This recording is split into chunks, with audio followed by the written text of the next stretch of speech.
Screen के ज़रिए थोड़ा सा रिकॉल भी करवा देता हूँ, तो फिर जो अगला टॉपिक है डिस्कशन का उस पर हम इंशाल्लाह बात करते हैं। जी, a company is considering manufacturing a new product. It projects the cost of direct material and rent for a range of output is shown below. Output in units बताया हुआ है, डिफरेंट लेवल ऑफ एक्टिविटीज़ दिए हुए हैं और cost बताई हुई है और लिखा हुआ जी diagram the behaviour of each of the cost output ranging from 1000 to 12,000, determine relevant range, calculate variable cost per unit within relevant range. So ये जो एक्सपेंसेस बताए हुए हैं, जैसे आप रेंट देखें तो ये फिक्स कॉस्ट है, रेलेवेंट रेंज 5,000 तक है, 5,000 से बियॉन्ड जाते हैं तो एक्सपेंस 3,000 लेवल ऑफ एक्टिविटी है। अगर इससे बियॉन्ड जाएंगे तो फिक्स कॉस्ट रेंट जो है वो इंक्रीज़ कर गया और रेंट उसके बाद अगेन कांस्टेंट रहा फॉर 8,000 यूनिट्स अब तक बने हैं, फिर अगेन 9,000, फिर अगेन इंक्रीज़ किया फिक्स हो गया। तो ये रेलेवेंट रेंजेस आप बता सकते हैं कि 0 से 3,000 यूनिट्स तक एक रेलेवेंट रेंज है, दूसरी रेंज 3,001 यूनिट से लेके ये 9,000 यूनिट्स तक है और फिर 9,001 यूनिट से लेके 12,000 यूनिट्स तक एक और रेलेवेंट रेंज बताई हुई है। जी अगेन ये एक और है, the controller of Tyson industries has collected the following monthly expenses data for analysing cost behaviour और मंथ्स बताए हुए हैं, जनवरी, फरवरी, मार्च, अप्रैल, मई, जून और टोटल मेंटेनेंस कॉस्ट बताई हुई है, डिफरेंट लेवल ऑफ एक्टिविटीज़ भी बता दी गई है, machine hours, determine the fix and variable cost components using high low method. तो हाई लेवल ऑफ एक्टिविटी 800 और low level of activity 300 machine hours हैं। दोनों के दरमियान जो कॉस्ट का डिफरेंस है 2900 और 4500 का, इस डिफरेंस की बुनियाद पे आप डिवाइड करके दोनों के डिफरेंस को आज के डिफरेंस से डिवाइड करेंगे तो वेरिएबल रेट मिलेगा। देन वेरिएबल रेट को मल्टीप्लाई करेंगे इसी लेवल ऑफ एक्टिविटी से तो वेरिएबल कॉस्ट मिल जाएगी आउट ऑफ टोटल कॉस्ट। अगर आप वेरिएबल कंपोनेंट माइनस कर देंगे तो remaining will be the fix cost.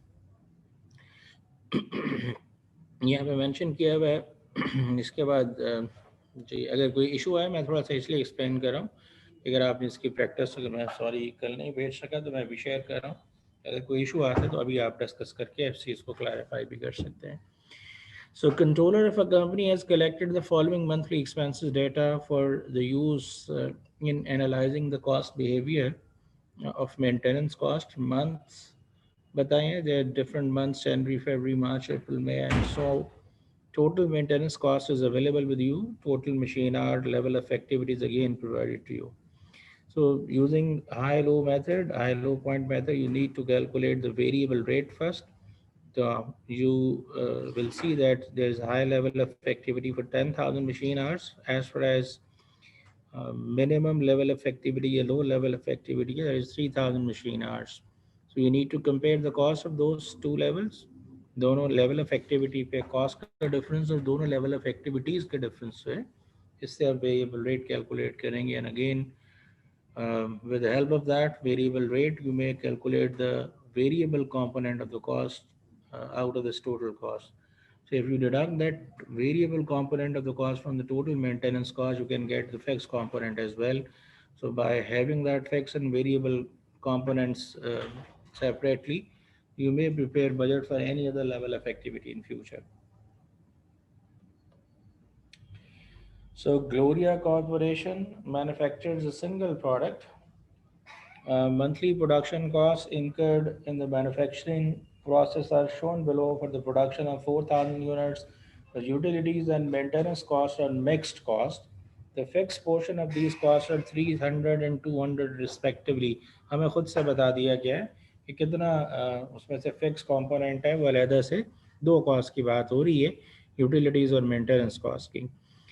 Rest of the cost की इन्फॉर्मेशन आपके पास अवेलेबल है। 4,000 यूनिट्स के लिए प्रोडक्शन कॉस्ट बताई गई है, डायरेक्ट मटेरियल, लेबर, यूटिलिटीज़ ये भी बता दिया गया, मिक्स कॉस्ट है, property taxes, indirect labour, supervisory salaries, maintenance cost, depreciation, ये कॉस्ट बताई गई ना। You are asked to identify the variable, fixed and mixed cost अलग अलग कर लें पहले। तो direct material you know very well कि वेरिएबल कॉस्ट होती है, डायरेक्ट लेबर वेरिएबल कॉस्ट होती है। यूटिलिटीज़ की जो कॉस्ट है ये मिक्स्ड कॉस्ट है, this has known to us, ये हमें बता दिया गया। प्रॉपर्टी टैक्सेस की जो कॉस्ट होती है, ज़्यादा कम प्रोडक्शन करने से प्रॉपर्टी टैक्सेस पर कोई फ़र्क नहीं पड़ता, तो फिक्स कॉस्ट है। इनडायरेक्ट लेबर की कॉस्ट वेरिएबल कॉस्ट होती है, ज़्यादा प्रोडक्शन करेंगे तो ज़्यादा कॉस्ट फेस करना पड़ेगी। सुपरवाइज़र सैलरी, जो सुपरवाइज़र को आप सैलरी पे करेंगे उसकी डिपेंडेंसी जो है वो प्रोडक्शन लेवल पे नहीं है, अगर ज़्यादा प्रोडक्शन हो या कम हो उसने उतने ही पैसे लेने हैं। मेंटेनेंस की कॉस्ट के बारे में ऑलरेडी बता दिया गया कि दिस इज़ मिक्स कॉस्ट और depreciation is a fix cost. अब आपको बताया गया पहले क्लासिफाई करिए एंड देन ये जो लेवल ऑफ बजट दिया हुआ है ये 4000 यूनिट्स के लिए है, आपको एक बजट प्रिपेयर करना है।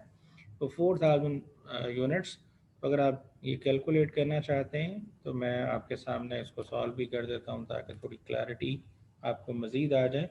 कल चूँकि हमने थियोरेटिकली और स्लाइड्स के ज़रिए जिक्र किया था, तो एक आध practice question let me solve it for you.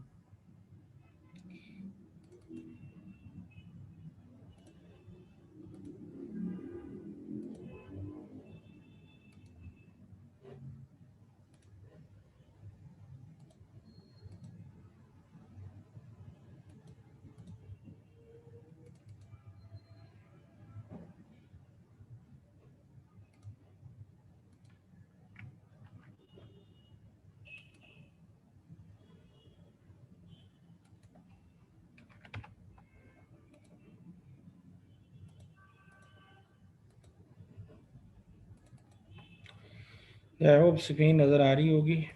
सो अगर हम 5000 लेवल ऑफ एक्टिविटी के लिए बजट प्रिपेयर करना चाहते हैं तो आप अगर पहले सिर्फ वेरिएबल वाली कॉस्ट लिख लें तो वो ज़्यादा बेहतर हो जाएगा। मैं वैसे खुद से क्लासीफाई करूँ, इट इज़ नॉट नेसेसरी। तो वेरिएबल कॉस्ट को हम पहले अलहदा कर लेते हैं। डायरेक्ट मटेरियल, डायरेक्ट लेबर है,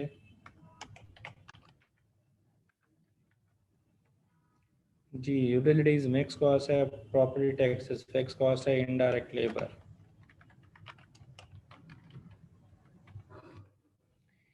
सुपरवाइजरी सैलरी फिक्स है, मेंटेनेंस और डेप्रिसिएशन फिक्स्ड है। मेंटेनेंस सॉरी मिक्स कॉस्ट है, ये मैंने पहले हेडिंग के तौर पे इसको ट्रीट कर लिया वेरिएबल कॉस्ट। और अब जी फिक्स्ड कॉस्ट पहले मेंशन कर लेते हैं। और फिक्स कॉस्ट कौन कौन सी हैं? प्रॉपर्टी टैक्सेस हैं, प्रॉपर्टी टैक्सेस के अलावा सुपरवाइजरी सैलरी है,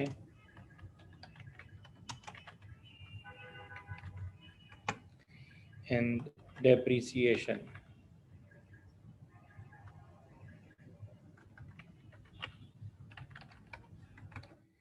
एंड देन इसके बाद बात करेंगे हम मिक्स कॉस्ट की। ये इस तरह से हेडिंग वेडिंग बनाना ज़रूरी नहीं, मैं सिर्फ अंडरस्टैंडिंग पर्पस के लिए आपके सामने क्लासीफाई कर रहा हूँ। Utilities and maintenance.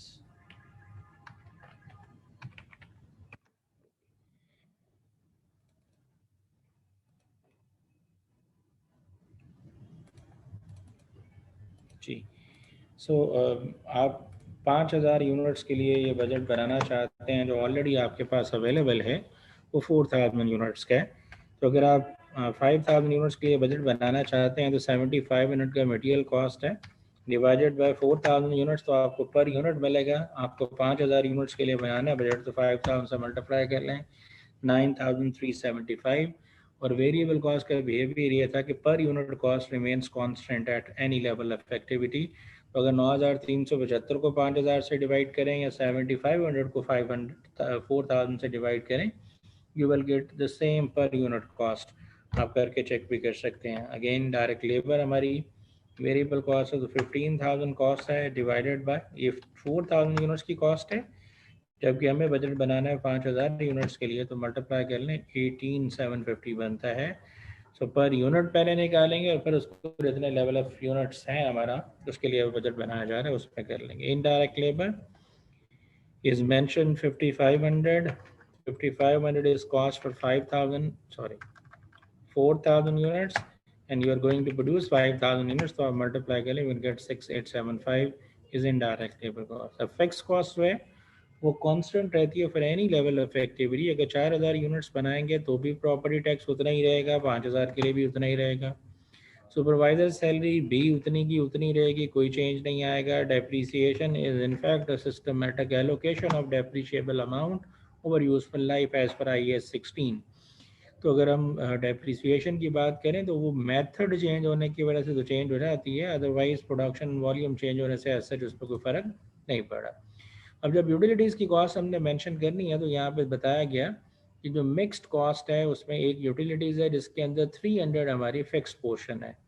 तो अगर आप देखें यूटिलिटीज़ 2100 बताई गई हैं, अगर 2100 में से आप 300 माइनस कर दें तो जो अमाउंट आपके पास बचती है वो वेरिएबल कंपोनेंट है उसका. और अगर वेरिएबल कंपोनेंट है, इसको हम यूनिट्स हमने बनाए हैं 4,000, तो अगर डिवाइड कर देंगे 4,000 यूनिट्स से तो आपके पास रेट आ जाएगा 0.5 फॉर 1 यूनिट. इसी तरह से मेंटेनेंस कॉस्ट की बात कर लें तो टोटल मेंटेनेंस कॉस्ट जो है वो 1,400 है. इसमें से 200 जो है आपका वो फिक्स कंपोनेंट है. अगर आप इसमें से ये माइनस करेंगे यू विल गेट 1,200, और 1,200 कॉस्ट है फॉर 4,000 यूनिट्स. डिवाइड कर दें तो you can gate per unit cost 0.5 और 0.3 बनती है. तो अगर हम यूटिलिटीज़ की कॉस्ट यहाँ पे कैलकुलेट करना चाहते हैं तो जो लेवल ऑफ एक्टिविटी है वो आपका 5,000 है मल्टीप्लाइड बाय जी 0.5. यहाँ तक अगर आप रहते हैं तो ये आपको जो अमाउंट मिल रही है ये आपकी अमाउंट है वेरिएबल कॉस्ट कंपोनेंट की. और जो मिक्स कॉस्ट है उसमें एक कंपोनेंट वेरिएबल और एक फिक्स्ड है. तो फिक्स कंपोनेंट हमें पता है 300 का, तो 300 हम एज इट इज इसमें ऐड कर देते तो 2,800 बनेगा आपकी यूटिलिटीज़ की कॉस्ट. इसी तरीके से जो रेट है आपका वेरिएबल मेंटेनेंस कॉस्ट का 5,000 यूनिट्स मल्टीप्लाइड बाय 0.3, और इसमें ऐड करेंगे आप जो आपका फिक्स कंपोनेंट है वो 200 है, तो 1,700 की ये टोटल कॉस्ट बनती है. So if you are asked to prepare a budget for another level of activity तो ये तब ही बन सकता था जब हमें अलहदा अलहदा क्लासीफाई कर लेते हम कि हमारी कौन सी कॉस्ट वेरिएबल कॉस्ट है, कौन सी यानी प्योर वेरिएबल, कौन सी फिक्स्ड कॉस्ट है और कौन सी मिक्स कॉस्ट है. तो उसके लिए हम क्लासीफाई करने के बाद we can prepare this budget quite easily. तो ये हमारी टोटल बजटेड ओवरहेड्स की कॉस्ट होगी जो हम प्रेडिक्ट कर रहे हैं कि फ्यूचर में हमें फेस करना पड़ेगी अगर 5,000 लेवल ऑफ एक्टिविटी हम टच करें. आई होप कुछ समझ आया होगा.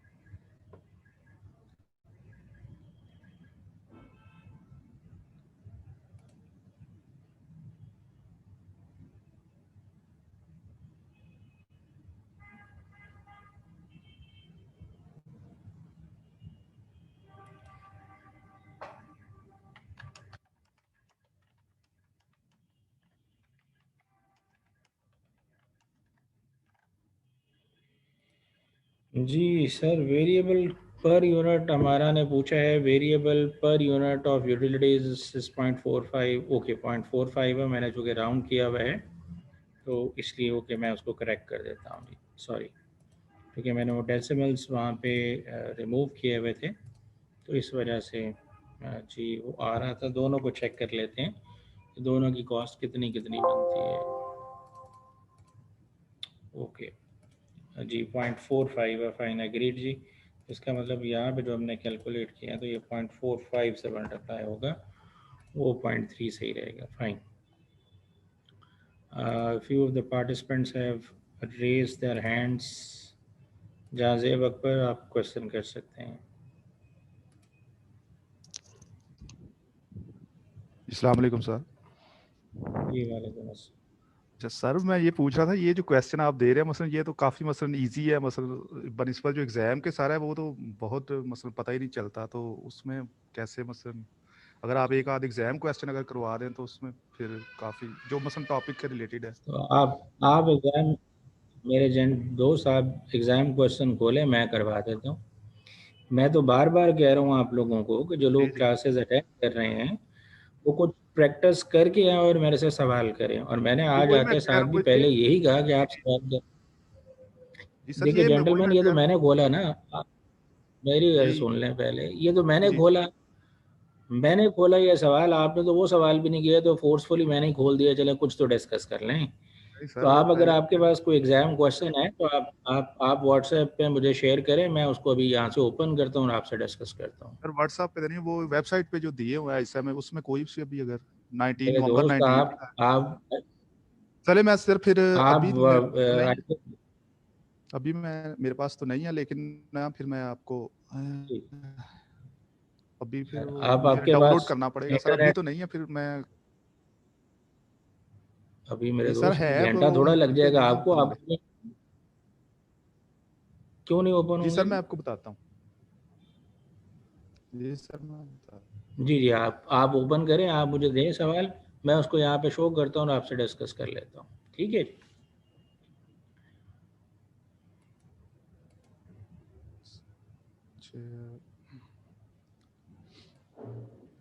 सर, इसमें अभी मैं फिर आप शेयर करूँगा आपके साथ स्क्रीन। जी, आप मुझे स्क्रीन शेयर व्हाट्सएप करूँ। पे शेयर कर दें, मैं यहाँ से कॉम के साथ शेयर कर देता हूँ। जी सर, एक मिनट। ठीक है डाउनलोड सर, कर मैं लेंगे ना व्हाट्सएप पे आप देता हूँ उसको, तो वॉल्यूम आप। डाउनलोड करके आप मुझे व्हाट्सएप कर दें। जी सर ठीक है।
जी जेंटलमैन,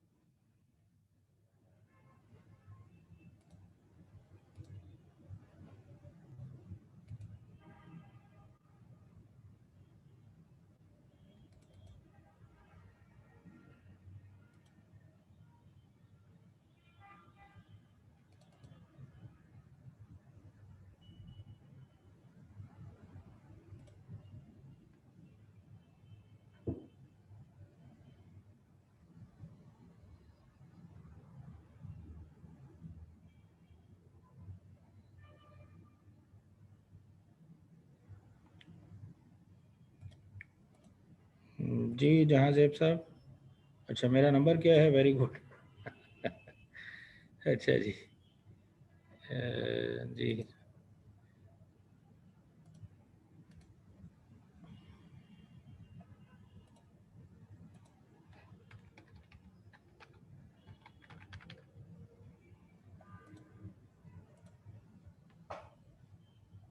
जी, अगर आप क्लास वाले ग्रुप में ऐड हैं तो उसमें एडमिन के तौर पे मैं ही हूँगा। मैंने पहले आपको नंबर भेज दिया है जेंटलमैन।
जी जहांगीर साहब, मैं एक second, let me open it up.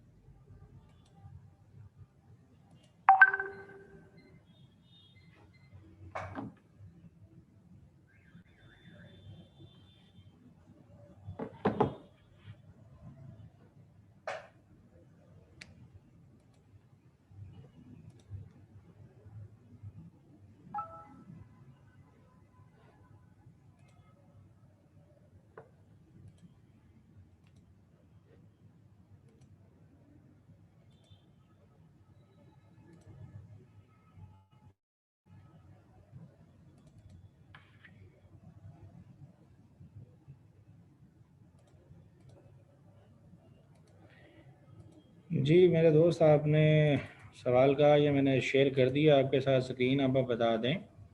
First question है कैश बजट का जी। जो आप कहेंगे मैं वो करवा दूंगा, नो इश्यूज़। तो फिलहाल तो चूँकि फ्लेक्सिबल बजट डिस्कस हो रहा था, बट चूँकि ये आपका सवाल है तो इसलिए मैं उसको रिस्पॉन्ड कर रहा हूँ। ये बजटिंग जब पहले डिस्कस हुई तो इट वाज अर्लियर आस्क। आप ज़रूर साथ साथ किया करें और साथ साथ इस तरह की क्यूरीज रेज किया करें। एनी से ये क्वेश्चन 2 है जो आप शायद कह रहे हैं। Company on January 1, 2020 acquired business of one of its competitors for consideration of rupees 15 lakh and also paid rupees 9 lakh overdue rent for the rented shop, which was contracted till June 30, 2025 for an annual rent of 18 million.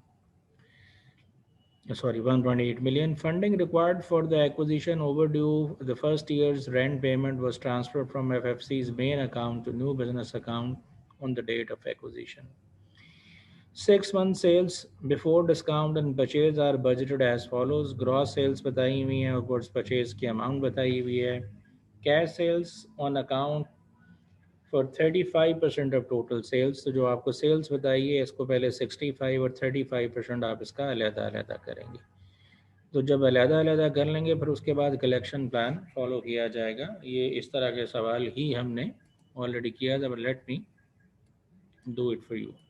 मैं जी कर देता हूँ। Okay, तो जो अभी आपके सामने information नज़र आ रही है, पहले what we need to do, मैं ज़रा सवाल यहाँ से कॉपी कर लूँ जी, क्योंकि ये साथ साथ सॉल्व करना होगा। तो फाइल वो ओपन कर लेते हैं जहाँ पे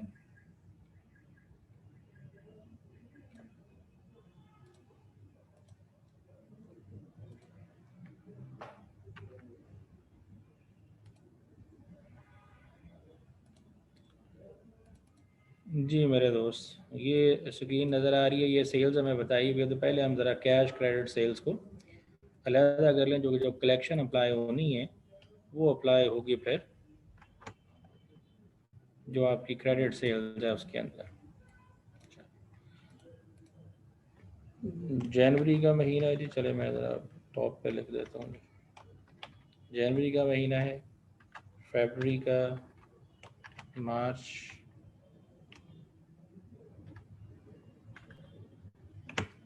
अप्रैल, मई and June.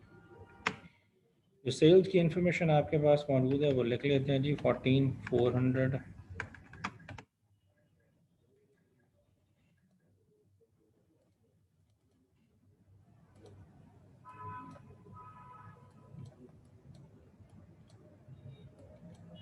Ji,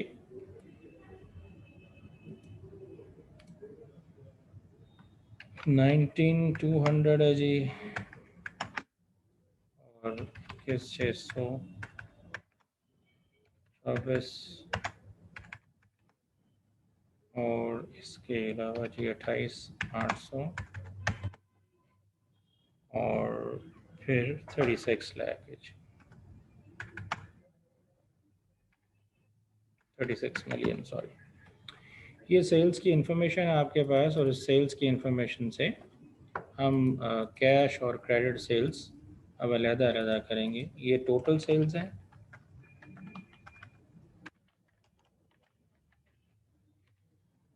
cash sales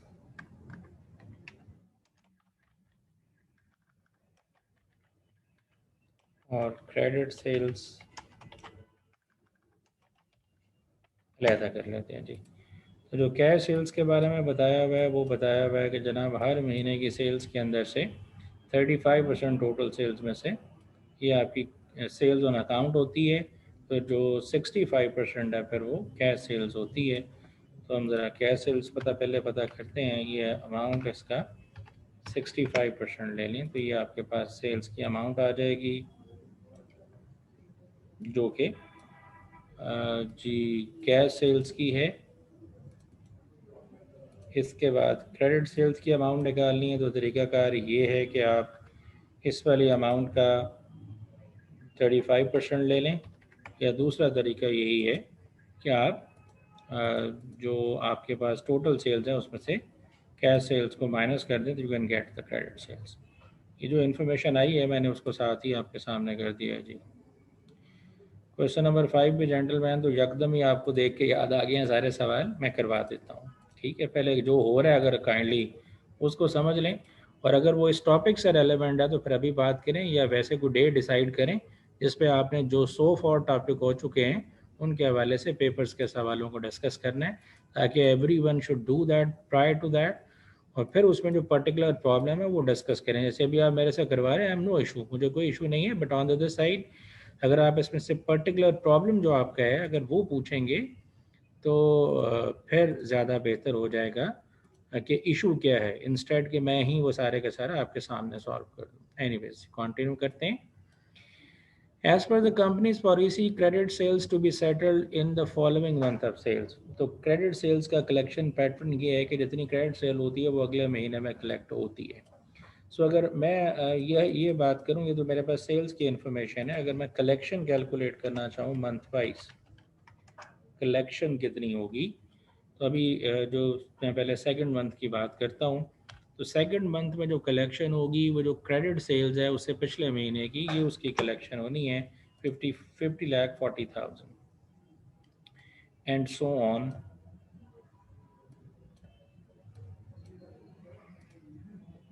जी नबीला आप बात कर सकती हैं। अस्सलाम वालेकुम सर। वालेकुम हेलो अस्सलाम जी, प्लीज। सर, क्वेश्चन में कैश सेल्स 35% नहीं है? अच्छा, let me open it again. जी ये मेंशन है cash sales account, okay fine, ठीक ठीक, सॉरी। तो कैश सेल्स हैं तो हम ज़रा परसेंटेजेस चेंज कर लेते हैं जी। ओके, एक्सेल में करने का ये फ़ायदा है, ज़रा आसानी से हो जाएगा। और जो क्रेडिट सेल्स हैं वो पर 65% है।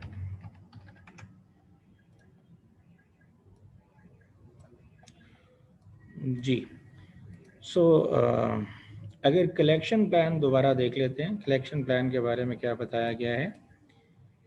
As per company's policy, credit sales to be settled in the following month of sales. जो जिस महीने में सेल होती है उसे अगले महीने में कलेक्ट हो जाती है। To encourage the prompt payment from customers within the allowed credit period, the company has decided to give a settlement discount of 5%. However, FFC's past experience of old business shows that 20% of its credit customer will not avail the offer and will take 2 months to pay, and this trend is expected to be followed in the acquired business as well. So company को usually collection अगले महीने में होती है, और अगले महीने में कलेक्शन होने की रीज़न ये है कि कंपनी डिस्काउंट ऑफ़र कर देती है 5% की। जो 5% की डिस्काउंट ऑफ़र की जाती है उस डिस्काउंट को सारे लोग अवेल नहीं करते। ये एक्सपीरियंस बता रहा है कि 20% कस्टमर्स फिर भी अपना टाइम लेते हैं और उस डिस्काउंट को अवेल नहीं करते, तो वो सारे लोग 2 महीनों में पैसे देते हैं, जबकि 80% आउट ऑफ क्रेडिट सेल्स जो लोग हैं वो 1 महीने में पैसे दे देते हैं। सो अगर ये यहाँ तक समझ आता है तो अब हम यहाँ पे इसका एनालिसिस कर लेते हैं। ओके, तो जो कलेक्शन होगी अगर हम मंथ वाइज, मैं ज़रा बॉटम पे लिखता हूँ ताकि आपको मंथ वाइज पर समझ आए। जनवरी, ये मैं कलेक्शंस कैलकुलेट करने लगा हूँ।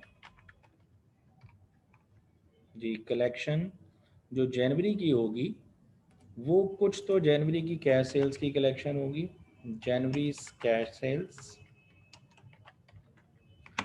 ठीक है जी। इसके अलावा दिसंबर में जो सेल्स हुई होगी उसका 80% क्रेडिट सेल्स की बात हो रही है, दिसंबर क्रेडिट सेल, उसमें से 80% जो लोग हैं वो आपको पैसे दे देंगे इन जनवरी और कुछ उसके बाद देंगे। तो जो सेल नवंबर में हुई होगी, नवंबर के महीने की क्रेडिट सेल जो है उसका आपको 20% अब मिलेगा। अगली बात जो इम्पोर्टेंट है वो ये कि जो दिसंबर की क्रेडिट सेल्स होगी उसका 80% लोग आपको पैसे देंगे, लेकिन वो देंगे आफ्टर 5% डिस्काउंट। आप जो डिस्काउंट है वो इसमें से माइनस करेंगे आफ्टर 5% डिस्काउंट, तो इसका मतलब पैसे आपको 5% कम मिलेंगे, दूसरे लफ्ज़ों में 75 मिलेंगे। अगर ये जनवरी का पैटर्न है तो फरवरी का देख लेते हैं। फरवरी के अंदर क्या होगा, फरवरी के अपने क्रेडिट से कैश सेल्स के पैसे आएंगे,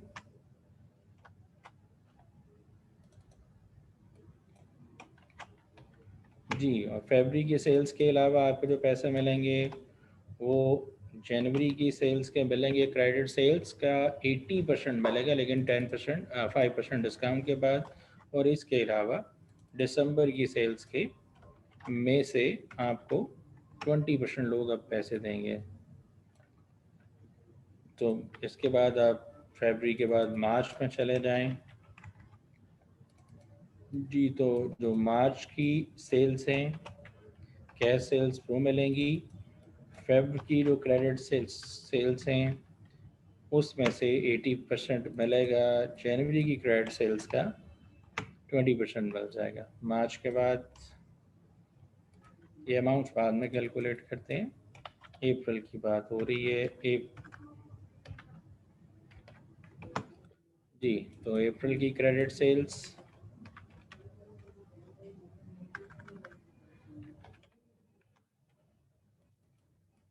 अप्रैल के अलावा मार्च की क्रेडिट सेल है। जिन साहब का सवाल है वो ज़रा लाइव रहें, अगर उनको कोई इशू आता है तो वो ज़रूर डिस्कस करें जी कि समझ आया या नहीं आया, वरना मेरे से अगर सिर्फ सॉल्व करवाना पर्पज़ है तो नो इशू, सोल्यूशन तो वैसे भी अवेलेबल हैं। समझने में इशू है तो ज़रूर पूछिएगा, इंटरप्ट करके भी पूछ सकते हैं आप। मे की गैस सेल्स हैं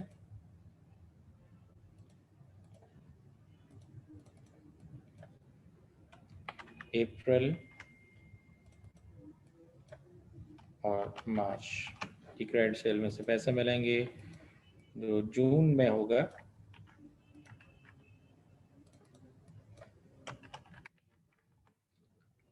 अच्छा, थोड़ा सा आप इस चीज़ को भी अंडरस्टैंड करेंगे कि जो अभी आपका पेपर पैटर्न है वो इस तरह का नहीं है। ये लॉन्ग क्वेश्चंस हैं, अभी पेपर के अंदर लॉन्ग क्वेश्चंस आपके अपीयर नहीं हो रहे। अभी जो पेपर में पैटर्न है उस पर 25 के करीब MCQs हैं और 25 MCQs रफली 70% मार्क्स के हैं। 70% मार्क्स यानी 70 के करीब मार्क्स के वो हैं। और वो MCQs ऐसे ही हैं कि कुछ चीज़ें कैलकुलेट करके जो चॉइसेस अवेलेबल हैं आपने उसमें से चूज़ करना है। तो एज सच कोई टेम्पलेट बनाना रिक्वायर्ड नहीं होगा। बाकी कुछ सवाल होते हैं 6 जो कि शॉर्ट क्वेश्चन जो होते हैं, लेकिन वो उसमें से मल्टीपल जो चॉइस है वो नहीं होती, आपको खुद से वैल्यूज़ कैलकुलेट करके कुछ राइट डाउन करना पड़ती हैं। ये जो लॉन्ग क्वेश्चंस हैं ये जैसे आप किताब से भी अगर प्रैक्टिस कर रहे हैं तो ये समाओ आपको ग्रिप दे देते हैं। अभी इतने जो लेंथी क्वेश्चंस हैं वो आमतौर पे पेपर में एवेल्युएट नहीं करेंगे। चलें एनीवेज, अभी अगर हमने जनवरी की सेल्स निकालनी है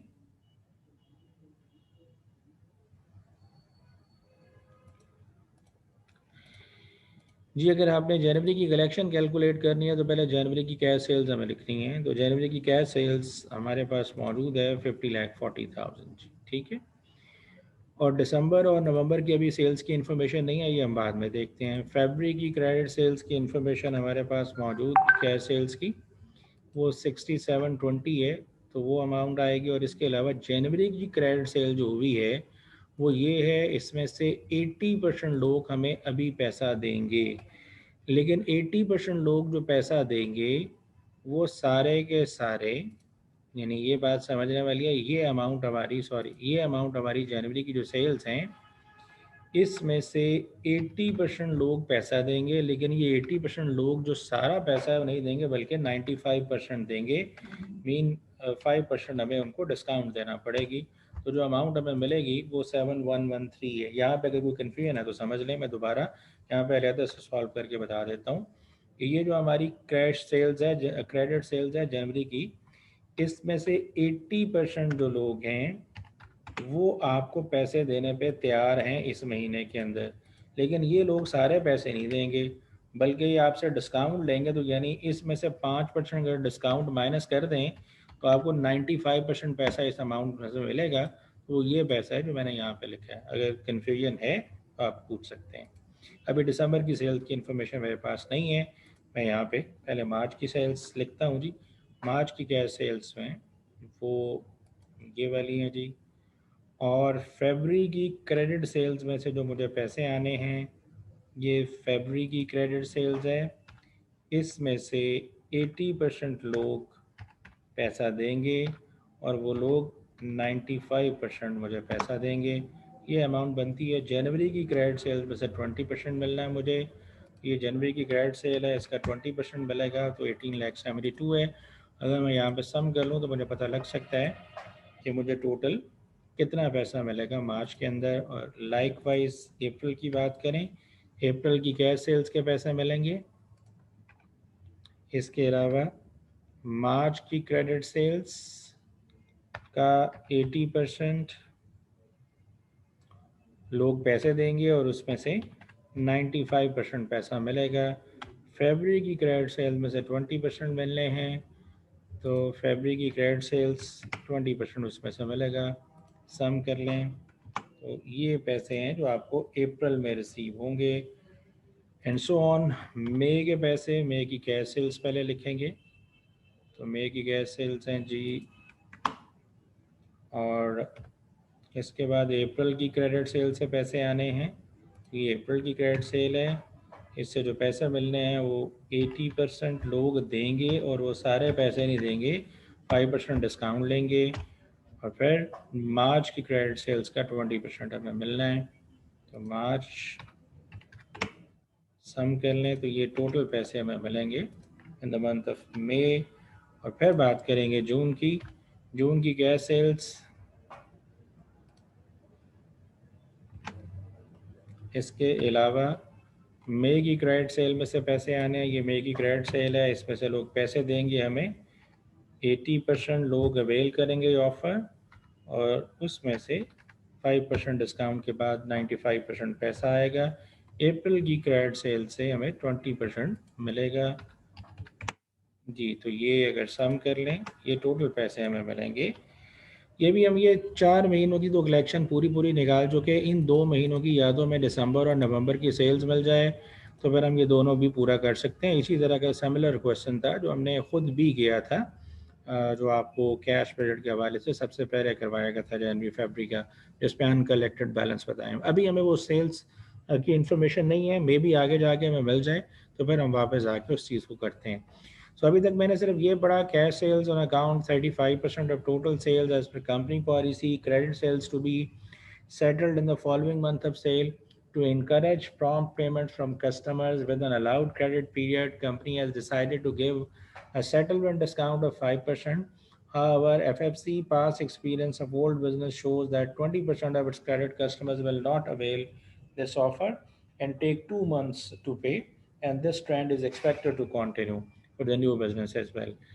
अगली बात एडिशनल इन्फॉर्मेशन में 30% of trade creditors are paid in the month of purchase while remaining in the month of in the following month of purchases. अब ये परचेजेस बताई गई हैं और परचेजेस अगर क्रेडिट भी की गई हैं तो क्रेडिट परचेजेस का पैटर्न बताया जा रहा है कि 30% उसी महीने में पे होता है और रिमेनिंग 70% जो है वो उससे नेक्स्ट मंथ में पे होता है। तो अगर हम ये पेमेंट निकालना चाहते हैं तो पहले हमें ये अमाउंट मेंशन करना चाहिए कि हमारी परचेजेस कितनी हैं, तो उसको फिर हम डिवाइड कर लेते हैं जी। आप परचेजेस की अमाउंट लिख देता हूँ जी पहले। जनवरी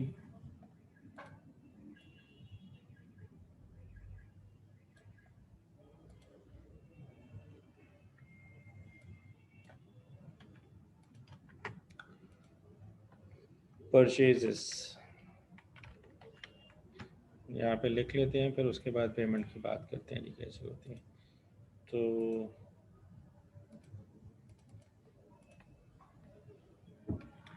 वन 404400 है जी, और इसके अलावा 17280000, 1803600, 1862000 और 18948 और जी इसके बाद 18280।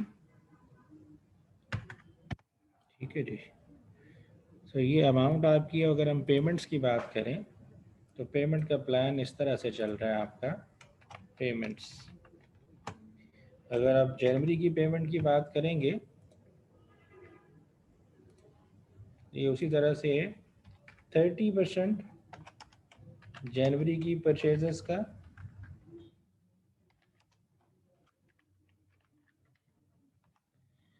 पे होगा, और 70% जो पे होगा आपका वो दिसंबर की परचेजेस का पे होगा।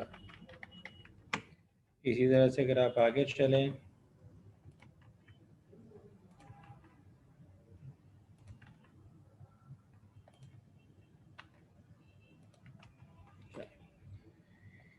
जनवरी के बाद फरवरी है,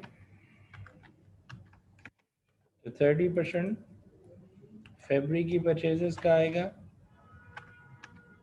पे होगा सॉरी, और 70% जनवरी की परचेजेस का पे होगा। उसके बाद मार्च का महीना है, मार्च के महीने में मार्च की परचेजेस का, और फिर 70% फेब की परचेजेस का। फिर मार्च के बाद अप्रैल का महीना है, तो 30% अप्रैल के महीने का जी, और 70% मार्च की परचेजेस का। अप्रैल के बाद मई, 30% मई की परचेजेस का, और जी अप्रैल की परचेजेस का 70% पे होगा। मई के बाद जून है, और जून में जून की परचेजेस का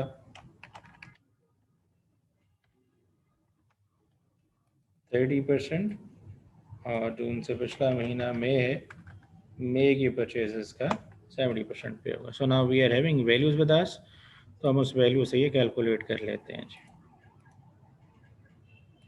जी।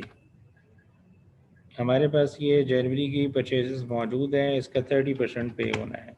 अभी दिसंबर की परचेजेस की इन्फॉर्मेशन नहीं है, ये हम बाद में करेंगे। फिर फरवरी की परचेजेस का 30% पे होना है, तो ये फरवरी की परचेजेस हैं,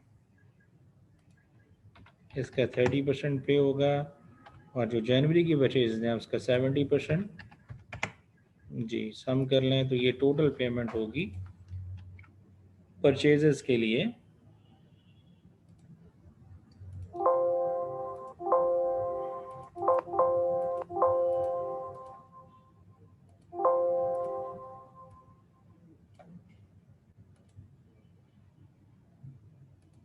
जी। मानूर आपने हैंड रेस किया है, बोलें आप। अस्सलाम वालेकुम सर। वालेकुम सलाम। सर ये पेमेंट्स का जी स्केड्यूल वालेकुम दोबारा सलाम। पूछिए सर ये पेमेंट्स का स्केड्यूल प्लीज जी। ये दोबारा बता पेमेंट दें। का जी, ये देखिए लिखा हुआ है 30% of trade creditors are paid. तो ट्रेड क्रेडिटर्स होते ही परचेजेस के लिए हैं, परचेज किए जाएंगी चीज़ें तो उसके बदले में क्रेडिटर्स अराइज होते हैं। 30% of trade creditors are paid in the month of purchases while remaining in the following month of purchases. So अगर फॉलोइंग का मतलब नेक्स्ट मंथ, तो जनवरी में जो चीज़ें खरीदी जाएंगी उसके पैसे कुछ जनवरी में जाएंगे, कुछ फरवरी में, फरवरी के कुछ फरवरी, कुछ मार्च में, मार्च के कुछ मार्च और अप्रैल में, मार्च के बाद अप्रैल के अप्रैल में, जून, सो ऑन। तो अभी जहाँ पे बात हो रही है जनवरी में कितने पैसे, जनवरी में जनवरी की परचेज के 30% जाएंगे, और जो पिछले महीने में परचेज हुई होगी उसका 70% आप पे होगा, एंड सो ऑन। इसी तरह से समझ आया तो बताइएगा। ठीक है सर।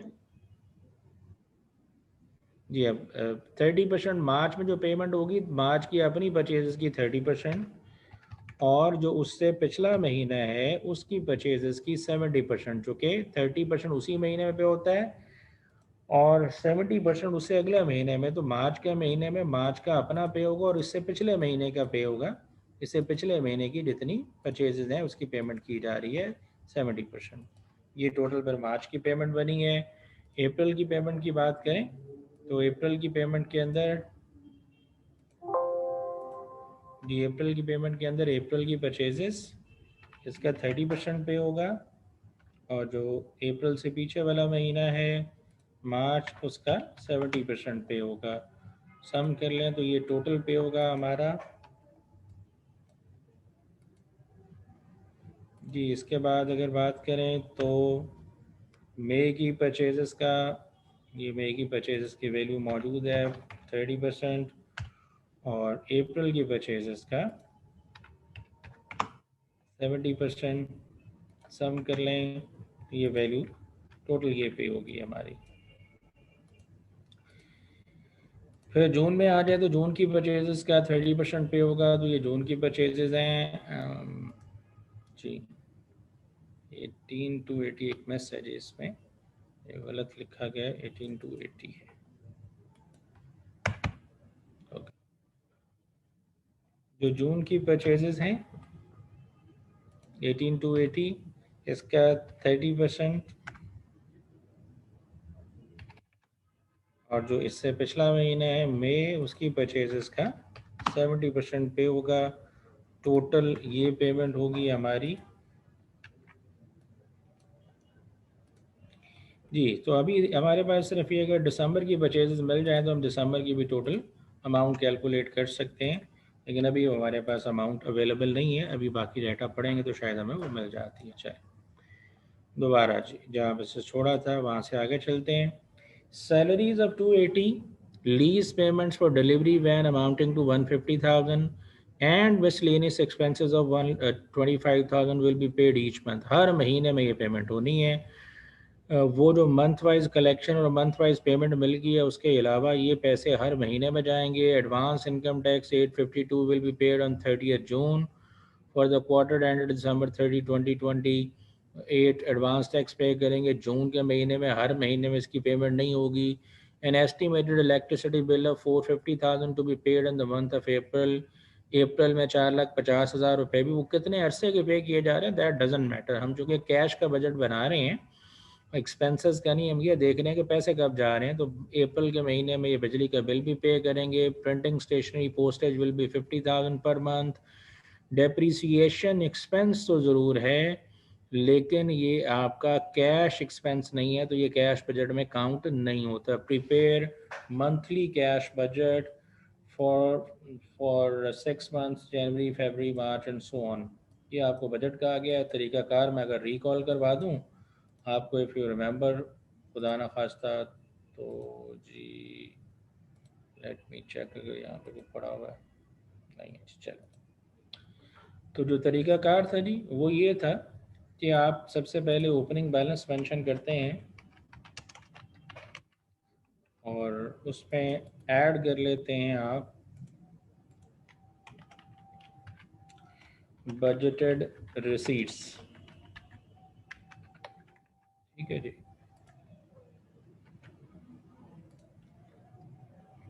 और बजटेड रिसीट में सबसे पहले आएगी कलेक्शन फ्रॉम कस्टमर्स।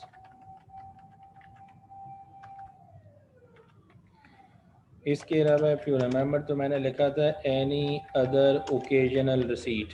जो कोई और रिसीट आएगी अगर होगी तो उसका नाम मेंशन करेंगे और वो भी हम लिख लेंगे। वो कुछ भी हो सकती है, मैं ये सब रेफरेंस के लिए डैशेस लगाई हैं। इसके बाद आप इसमें से माइनस करेंगे बजटेड डिसबर्समेंट्स भी कहते हैं और पेमेंट्स भी कहते हैं। तो बजटेड पेमेंट्स माइनस करेंगे। सबसे पहले पेमेंट जो होती है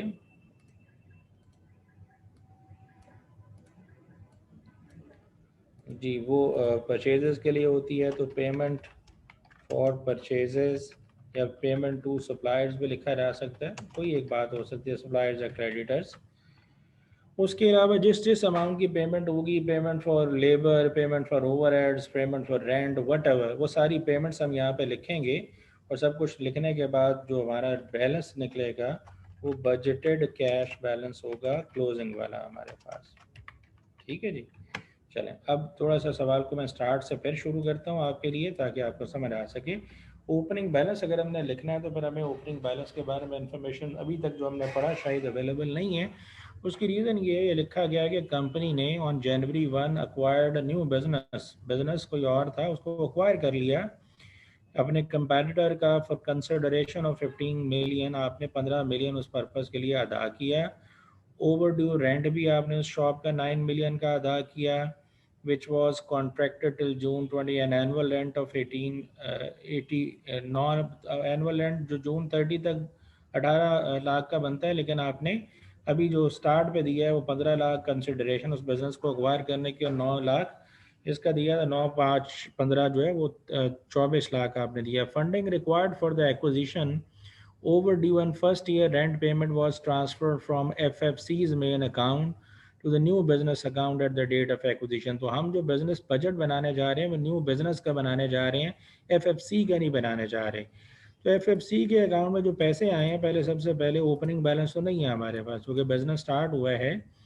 तो अगर आप ये लिखना चाहेंगे पैसे ओपनिंग बैलेंस में आए हैं या पहले आप उसको रिसीट के तौर पे मेंशन करें, बात एक ही होगी। 15 लाख और 9 लाख।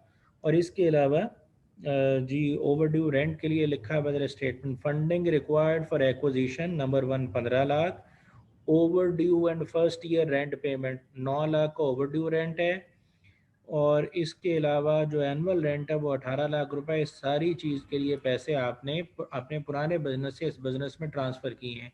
इन तीनों अमाउंट्स को अगर सम कर लें तो इतनी अमाउंट आपके बैंक अकाउंट में आएगी आज पहले दिन जनवरी 1 पे। ये आपका ओपनिंग बैलेंस है, ये आपको दूसरे बिजनेस से ट्रांसफ़र हुआ है और आप आगे उसको कैरी करने जा रहे हैं कि आप उसको कैसे कैरी करते हैं। तो इन तमाम अमाउंट्स को ऐड कर लें तो ये जनवरी 1 पे आपके पास ओपनिंग बैलेंस होगा। ये भी लिख सकते हैं या रिसीट्स में भी लिख सकते हैं, एक ही बात है। मैं बता देता हूँ अभी ओपनिंग बैलेंस 15, 9 और 18 लाख ऐड कर लेते जी। 15, 9 और 18, ये 42 लाख बनेगा। तो 42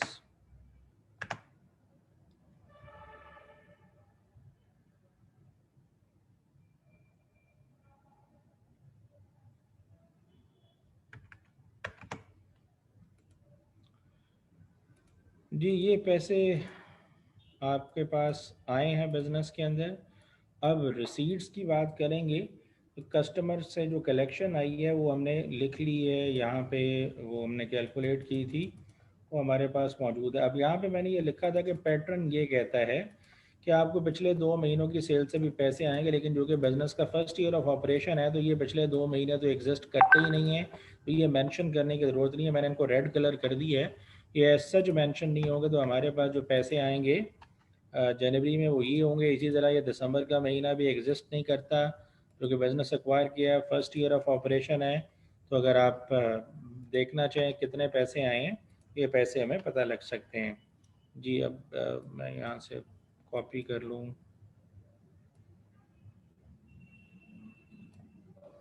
जी। चलिए मैं थोड़ा सा इसको छोटा कर देता हूँ ताकि मेरे लिए आसानी हो जाए, अदरवाइज़ वो बार बार इधर उधर करना पड़ेगा। तो अभी मैं ये जनवरी का बजट अगर बना रहा हूँ तो जनवरी के बजट के स्टार्ट पे मेरे पास तो बैलेंस अवेलेबल है। ये जनवरी का बजट है जी।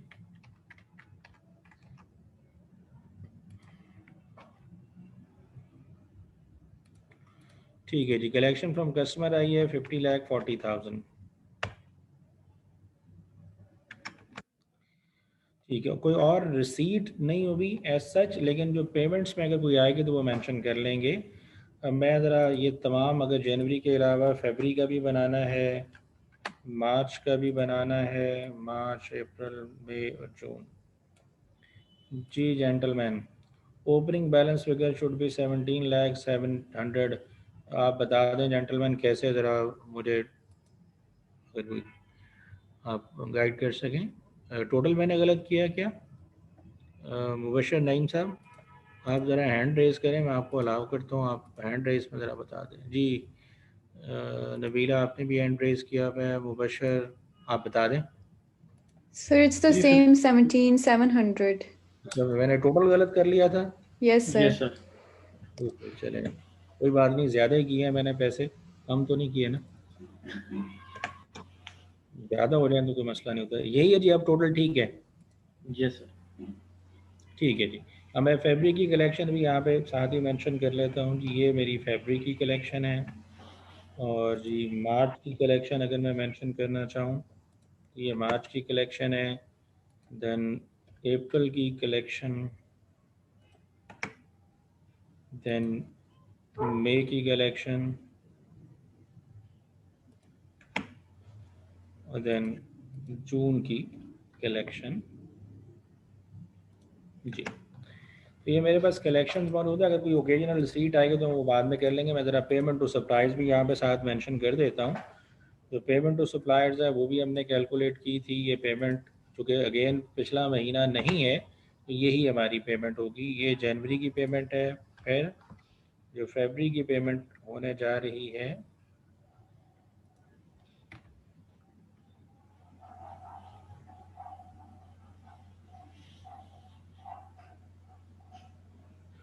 जी जो फरवरी की पेमेंट होने जा रही है वो 10/1। मार्च की जो पेमेंट होने जा रही है, फिर अप्रैल की पेमेंट, फिर जी मई की पेमेंट है, और फिर जून की पेमेंट है।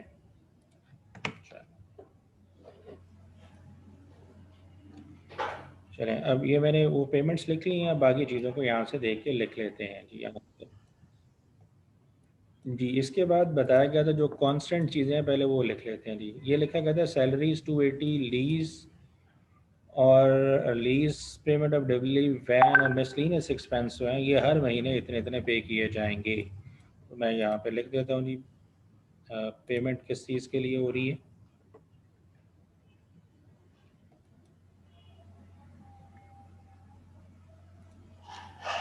जी payment for salaries,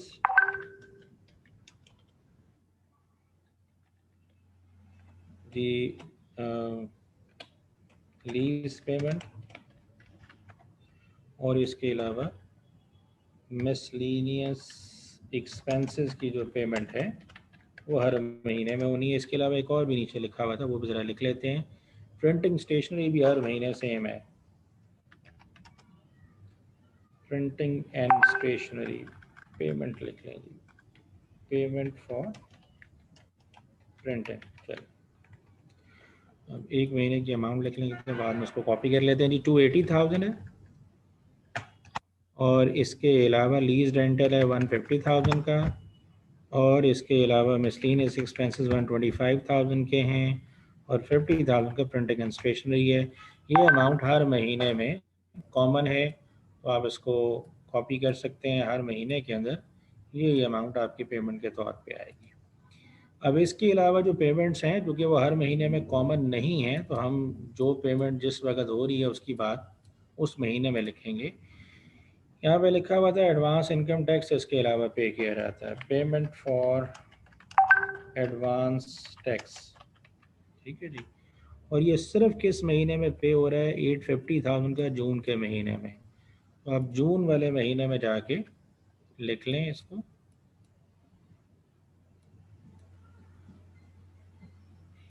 ji amount है 852,000। ये बाकी महीनों में आपको लिखने की ज़रूरत नहीं है, सिंस ये अमाउंट उन महीनों में पे नहीं हो रही, ज़ीरो है। मैं आपकी आसानी के लिए यहाँ पे मेंशन कर देता हूँ।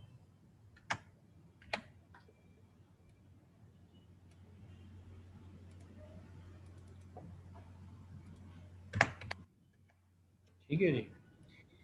इसके अलावा मेंशन किया हुआ था एडवांस इनकम टैक्स के अलावा एस्टिमेटेड इलेक्ट्रिसिटी बिल जो है, तो पेमेंट फॉर इलेक्ट्रिसिटी, और ये भी हर महीने में नहीं हो रही, ये पेमेंट फॉर इलेक्ट्रिसिटी 450,000 अप्रैल में हो रही है, तो ये अप्रैल के महीने में 450,000 मेंशन कर लें और कहीं पे मेंशन करने की ज़रूरत नहीं है, आप ज़ीरो मेंशन कर दें जी, 0 ओके जी। अब डेप्रीसिएशन जो होता है ये नॉन कैश एक्सपेंस होता है और इसके अलावा कोई इन्फॉर्मेशन नहीं है। बस एक चीज़ जो स्टार्ट में लिखी हुई थी, ये जो 17 मिलियन का पैसा आपको जनवरी में मिला था, इससे आपने कुछ पेमेंट्स की हैं, तो वो पेमेंट ओकेजनल पेमेंट्स हैं, तो वो यहाँ पे हम मेंशन कर लेते हैं क्योंकि हमने वो ओपनिंग बैलेंस के तौर पे लिया है। वो जो हमने पेमेंट की है, एक तो आपने purchase payment for purchase consideration, ये हर महीने में नहीं है, पहले वाले महीने में ही है सिर्फ। पेमेंट फॉर परचेज कंसिडरेशन जो बनती थी वो 15 जी, ज़ीरोज़ मैंने ठीक लिख लूँ। इसके अलावा पेमेंट फॉर ड्यू रेंट जो था ओवर ड्यू जी, वो आपने पेमेंट की है जनाब 9 लाख की। और इसके अलावा जो एनुअल रेंट आपने पे किया है स्टार्ट पे, उसकी बात आ रही है, पेमेंट फॉर एनुअल रेंट जी जनाब, वो था आई थिंक तो 18 लाख ओके। अब अगर हम क्लोजिंग बैलेंस निकालना चाहते हैं तो ये हमारा ओपनिंग बैलेंस है, इसमें प्लस करें जो आपको पैसे आए हैं और कोई ओकेजनल रिसीट नहीं है तो वो मेंशन करने की ज़रूरत नहीं है, आप माइनस कर दें इसमें से ये सारे पैसे जो आपने पेमेंट्स की हैं।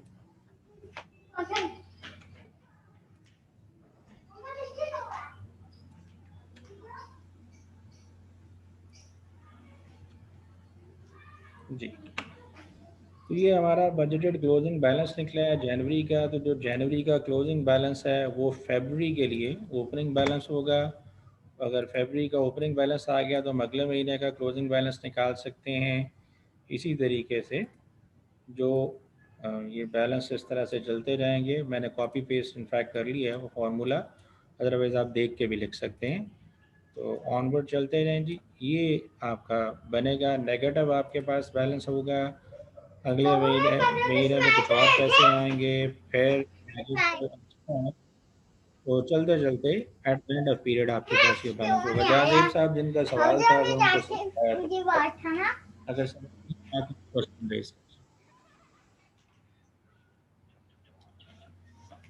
जी। Jahadev Akhtar, you are allowed to talk, आप बात कर सकते हैं, बताएं अगर आपको समझ आ गया तो। जी सर, हेलो जी सर, अस्सलाम वालेकुम। हेलो जी जनाब बताइएगा। जी सर, मैं कह रहा हूँ ठीक है, काफी वालेकुम मसला इसमें ना सलाम। थोड़ा कॉम्प्लिकेशन है मसला जी ये सर। वालेकुम सलाम भाई, बोलें।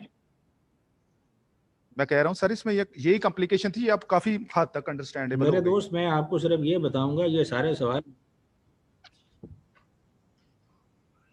तो ठीक है, उसका मैं आपको तरीकाकार बताता हूँ। अगर आप मेरी बात फॉलो करेंगे तो you will be in a better position to learn. जी सर, देखिए, वो अगर टाइम आप इस तरह मेरे से करवाएंगे तो मुझे तो सारे ही आते हैं जनाब, मैं तो सारे ही कर दूंगा, मुझे कोई इशू नहीं है। मैं नहीं सर। आपसे बार बार ये मेरी मेरी बात सुन लीजिएगा मेरे दोस्त, अब मुझे बात करने का मौका दीजिए। तरीकाकार ये होता है कि आप उसको पहले करें और जब भी कोई टॉपिक करवाने के बाद नेक्स्ट डे आता हूं तो मैं आपसे पहले पूछता हूं if there is any question in your mind, तो आप पहले वो पूछें। सो अगर आपने किया होगा तो आप मेरे से वो सवाल पूछ सकते हैं, वो चाहे मैंने डिस्कस किया हो, वो पेपर्स का सवाल हो, मेरे पास तो इस तरह की कितना और मटेरियल अवेलेबल होगा। I may send all of that material in the group. लेकिन अगर आप करेंगे नहीं और मैंने ही करने होंगे तो फिर तो कोई फ़ायदा नहीं होगा। तो चलें, आपने अच्छा किया, ज़बरदस्ती से ही मैंने एक और सवाल करवा दिया, लोगों ने समझ लिया, but still you need to practise, आपको प्रैक्टिस करने की ज़रूरत है। आप पास एग्जामिनेशन पेपर्स को कंसल्ट कर सकते हैं, मुझे कहेंगे मैं सेंड कर दूंगा और प्रैक्टिस क्वेश्चंस, आप तमाम लोग उसको सॉल्व करें और ईच डे। अभी चले, अभी चूंकि बजटिंग के टॉपिक पर हमने वाइंड अप नहीं किया, मैं कुछ और प्रैक्टिस क्वेश्चन अभी ग्रुप में शेयर भी कर देता हूँ। और जी आप सर। जो मेरे दोस्त ने एक पांचवा सवाल भी कहा वो भी मैं इंशाल्लाह पे कल डिस्कस कर दूंगा, आप भी सर शेयर कर दें तो इंशाल्लाह आपकी थोड़ा अंडरस्टैंडिंग लेवल जो है ना वो बेहतर हो जाएगा। It's not for you only, ये तमाम लोगों के लिए। जी ये सर तमाम सर मैं कह लोगों रहा के था अगर लिए, ठीक है। कोई ना जिसका तो ये सीवी जो भी वगैरह। सॉल्व किया है ये मैं ग्रुप में शेयर भी कर देता हूँ। और मैं अभी, जी सर मैं कह रहा था, हेलो सर जेंटलमैन मैं कह रहा आपकी था, आवाज़ डाउन होगी, हमें नहीं आ रही आपकी आवाज़।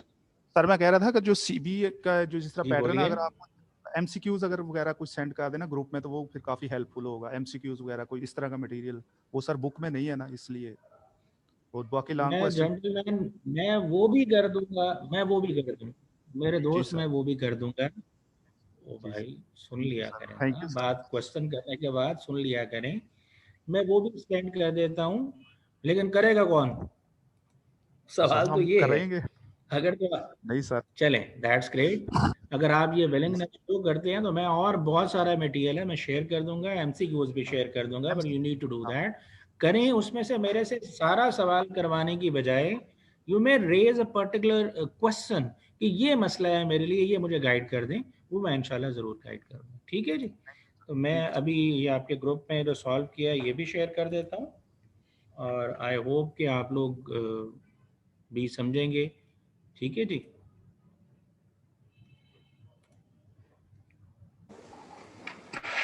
Excuse me, आपके sir. कल सेशन है जी, नबीला पूछिए। सर जैसे इस क्वेश्चन में उन्होंने हमें दिसंबर एंड नवंबर की कोई इन्फॉर्मेशन नहीं दी थी, तो फिर हम खाली वही जी इन्फॉर्मेशन लेंगे जो हमारे पास अवेलेबल है, राइट? जी, नहीं, उसमें अगर आप गौर करें तो पहली लाइन में ये लिखा हुआ था कि उन्होंने बिजनेस एक्वायर किया है, ठीक है। तो ये टेक्निकली बिजनेस का फर्स्ट ईयर ऑफ ऑपरेशन है, तो इससे पिछले महीनों की तो कोई सेल्स की इंफॉर्मेशन वैसे ही नहीं होगी जब बिजनेस का पहला साल है। तो ओके, राइट सर, ठीक हो गया। तो इस वजह से नहीं लिया मैंने, लिखा इसीलिए पूरा का पूरा कि अगर ये प्रीवियस ईयर्स की इंफॉर्मेशन होती भी तो हम इसको इसी अंदाज में लेके चल पड़ते, ठीक है। Yes sir, got it. चल, दैट्स ग्रेट जी, okay, that's all for the day. तो I would request all of you once again कि आप बजटिंग में ही रहते हुए फ्लेक्सिबल या जो ये कैश बजट है, प्रोडक्शन बजट से रिलेटेड जो भी प्रैक्टिस क्वेश्चन है, मैं कुछ और क्वेश्चन भी शेयर कर देता हूँ, आप उनको सॉल्व करें, जो इश्यूज हो उनको इंशाल्लाह कल की क्लास पर डिस्कस करेंगे। So that's all for the day.